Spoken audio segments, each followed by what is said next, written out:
বিসমিল্লাহির রহমানির রহিম। আসসালামু আলাইকুম বন্ধুরা, কেমন আছেন? আশা করি সবাই ভালো আছেন। আমি আবারও চলে আসলাম সন্ধ্যার নাস্তা নিয়ে। আজকে করলাম ফুলকপি, বেগুন, আলু দিয়ে ঝাল ঝাল করে পাকোড়া। তার সাথে আমি করে নিয়েছি কাঁচা আমের জুস, সাথে আমি লেবু দিয়েছি। আমি এই জুসটাতে এখন একটু ভাজা জিরার গুঁড়া মিশিয়ে দিচ্ছি। এই জুসটা খেতে অসম্ভব মজা, আপনারা বাসায় ট্রাই করে দেখবেন।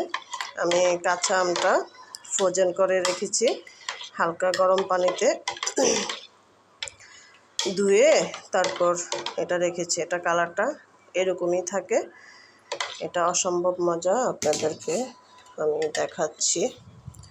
আসলে মায়েদের হয়েছে জ্বালা, সকাল হলে নাস্তার টেনশন, দুপুর হলে খাবারের টেনশন, বিকাল হলে নাস্তার টেনশন, রাতের খাবারের টেনশন। মায়েদের এই করতে করতে সারাদিন কেটে যায়। আমার রেসিপিগুলো যদি আপনাদের ভালো লাগে অবশ্যই লাইক কমেন্ট শেয়ার করবেন, আমাকে সাপোর্ট করবেন। আপনাদের সাথে সাথে যেন নতুন নতুন রেসিপি রেডি করতে পারি, দেখাতে পারি। এই হলো আমার আজকে কাঁচা আমের লেমন দিয়ে জুস। কেমন হয়েছে কালারটা দেখেন, কতটা সুন্দর এসছে। আর শীত মানেই পাকোড়া। আমার বাসায় এখন বিভিন্ন ধরনের শীতকালীন যত সবজি থাকবে সেই সবজি দিয়ে পাকোড়া তৈরি করা হয়।